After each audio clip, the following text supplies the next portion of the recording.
Assalamu alaikum dear students. You are watching my YouTube channel Irochem. Today we will discuss stoichiometry. Stoichiometry is the branch of chemistry which deals with the study of the calculation of relative quantities of reactants and products in a chemical reaction. अगर आप देख लें stoichiometry में हम quantitative relationship of reactants and products हम study करते हैं। ये एक इसका एक ये डिफिनीशन है कि the branch of chemistry which deals with the study of the calculation of the relative quantities of reactants and products in a chemical reaction, या इसको हम इस तरह भी डिफाइन कर सकते हैं, the branch of chemistry which deals with the study of a study of quantitative relationship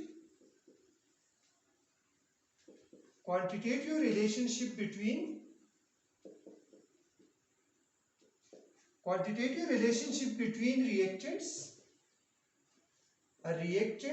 and products in a balanced chemical equation.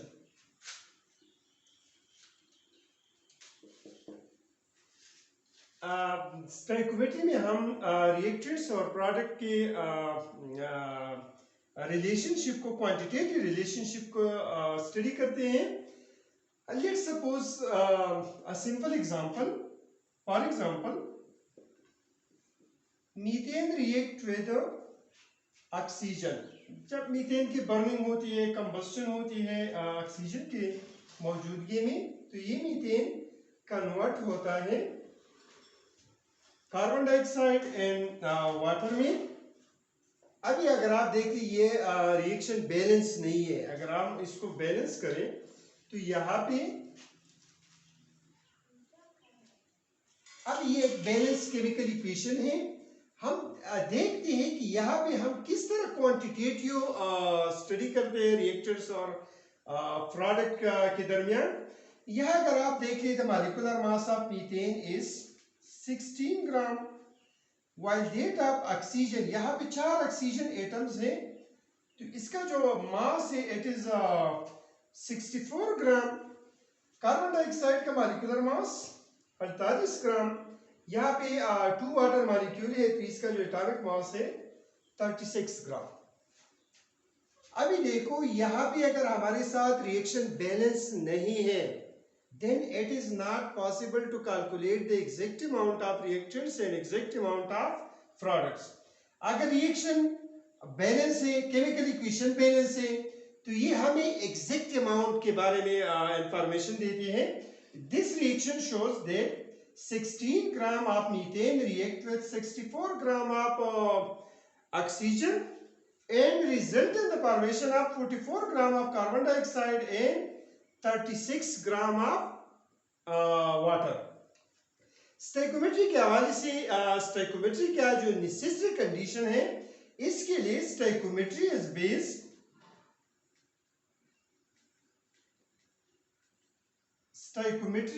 Based on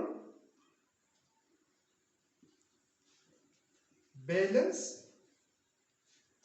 chemical equations.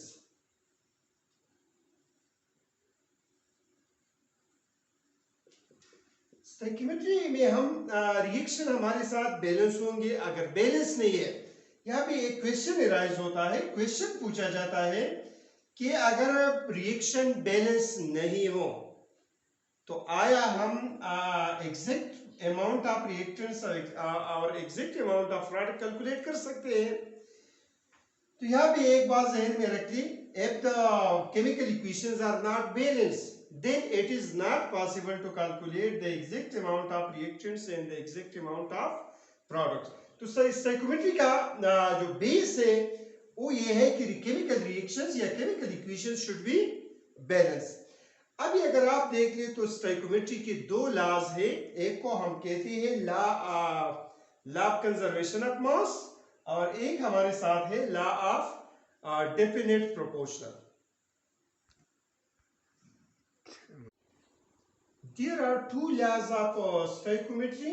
One is the law of conservation of mass और एक है law of definite proportion. Law of conservation of mass, according to the law of conservation of mass, इसको हम दो तीन तरीकों से define कर सकते हैं। एक डिफिनीशन इसका ये है, इस तरह हम डिफाइन कर सकते हैं, or according to the law of conservation of mass, atom can neither be created, atom can neither be created, can neither be created nor destroyed during a chemical reaction। Chemical reaction में ना हम atom create कर सकते हैं, ना atoms हम destroy कर सकते हैं। दूसरा, इस तरह हम इसको भी डिफाइन कर सकते हैं that the total number of atoms on the reactant side should be equal to the total numbers of atoms on product side। तो यहाँ पे total number of atom reactant side और प्रोडक्ट साइड पे same रहेंगे। एक और definition हम इसको इस तरह भी डिफाइन कर सकते हैं, that mass can neither be created nor destroyed during a chemical reaction। यहाँ पे consider a following general reaction हम लेते हैं, H2 ऑक्सीजन, ये रिएक्शन करते हैं, इसके नतीजे में इसको हम बैलेंस करते हैं, तो यहाँ पे बनता है। अभी आप इस इक्वेशन में देख लें, इस इक्वेशन में number of hydrogen atoms on the reactant side 4 hydrogen atoms है, 2 ऑक्सीजन एटम्स है। जब ये आपस में रिएक्शन करते हैं तो हमें प्रोडक्ट में 2 वाटर मॉलिक्यूल्स बन जाते हैं। 2 वाटर मॉलिक्यूल में अगर आप देखें तो यहाँ पे 4 हाइड्रोजन एटम्स है और 2 ऑक्सीजन एटम्स है। तो according to the law of conservation of mass, total number of atoms on the reactant side should be equal to total number of atoms on the product side। यहाँ पे अगर आप देख ली तो मास अगर आप देख ली तो यहाँ पे 4 gram of hydrogen react with 32 gram of oxygen, और ये हमें देता है 36 ग्राम ऑफ वाटर। तो according to the law of conservation of mass, अगर आप यहाँ पे इनको जमा करें तो ये भी 36 ग्राम आता है, यहाँ प्रोडक्ट भी हमारे साथ 36 ग्राम आता है। तो इसका मतलब ये है लॉ ऑफ कंजर्वेशन ऑफ मास कि प्रोडक्ट में जितने भी एटम्स हैं उनके नंबर बराबर होगा the number of atoms on the reacted side. तो ये हमारे साथ एक लॉ है जिसको हम कहते हैं लॉ ऑफ कंजर्वेशन ऑफ मास। दूसरी जो लॉ है, that law is called law of definite proportion.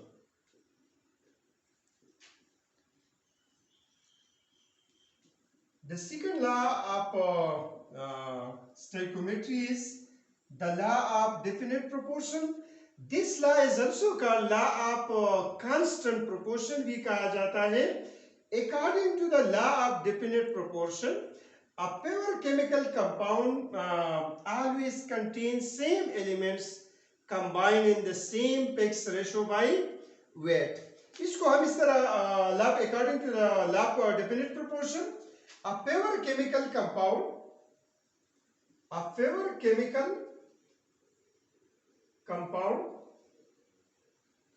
always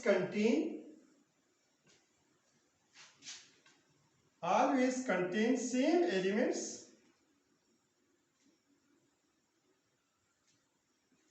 combined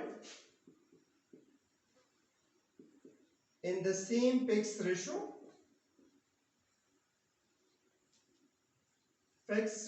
by weight। यहाँ पे हम एक एग्जांपल लेते हैं, लॉ ऑफ डेफिनेट प्रोपोर्शन आपको समझाने की कोशिश करते हैं। हम यहाँ पे एक कंपाउंड लेते हैं, वाटर। ये प्योर केमिकल कंपाउंड है, हम मुख्तलिफ सोर्सेस से इसको हासिल कर सकते हैं। फॉर एग्जांपल स्प्रिंग वाटर, दूसरी let's suppose we obtain water from canal water obtained from river, या हम रेन वाटर लेते हैं।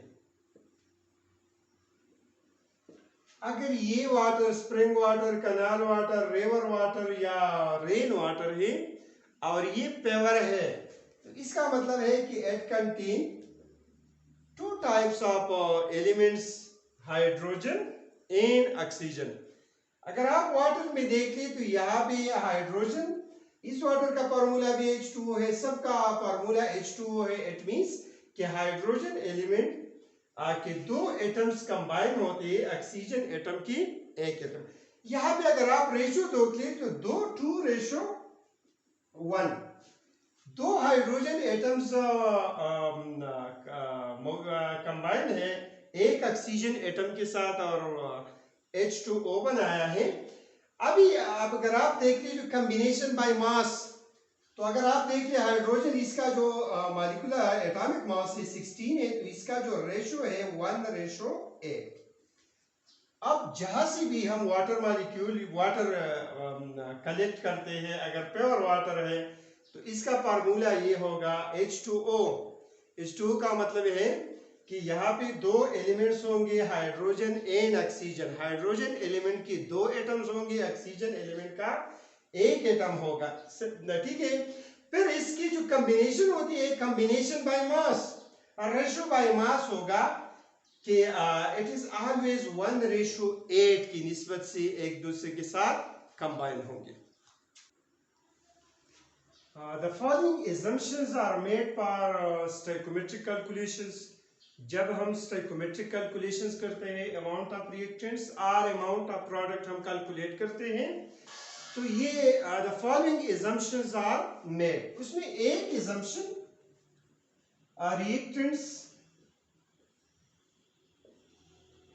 reactants are completely converted into products। अगर रिएक्टेंट कंप्लीटली कन्वर्ट नहीं होते हैं प्रोडक्ट में, तो then it is not possible to calculate the exact amount of reactants और the exact amount of products. Second assumption, no side product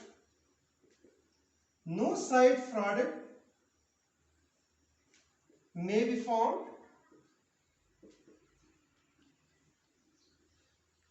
except those shown by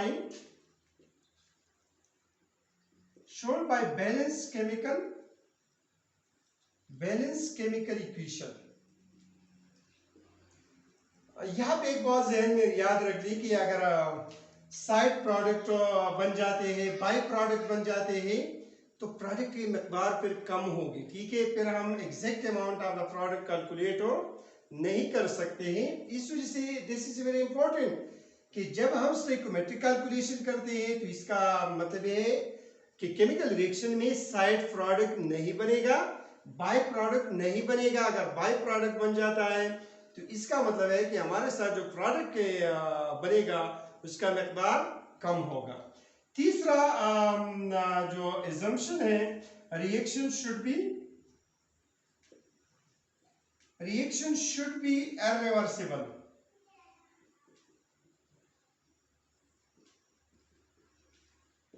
reaction irreversible होंगे। if the reactions are reversible, again कुछ product का bake convert होता है reactants में, फिर ये possible नहीं है कि हम exact amount of product calculate कर सकें।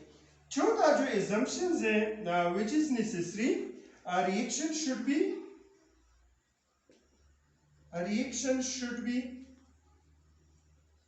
be balanced। Again, stoichiometry is based on balanced chemical equation। अगर इक्वेशन बैलेंस नहीं है, then it is not possible to calculate the exact amount of reactants and the exact amount of products। तो ये चार assumptions है, इसको जहन में रखना चाहिए जब हम कैलकुलेशन करते हैं, जब हम stoichiometric calculations करते हैं। इसका पहले मैं समराइज करता हूँ कि reactants are completely converted into product. दूसरा है कि हमारे साथ कोई बाई प्रोडक्ट नहीं बनेगा। तीसरा कि रिएक्शन शुड बी इररिवर्सिबल। अगर रिवर्सिबिलिटी है, रिएक्शन रिवर्सिबल है, then it is not possible to calculate the exact amount of products during a chemical reaction। चौथा जो assumption है, reaction should be balanced। अगर reaction balance नहीं है, again it is not possible to calculate the exact amount of reactants and exact amount of products. Thank you.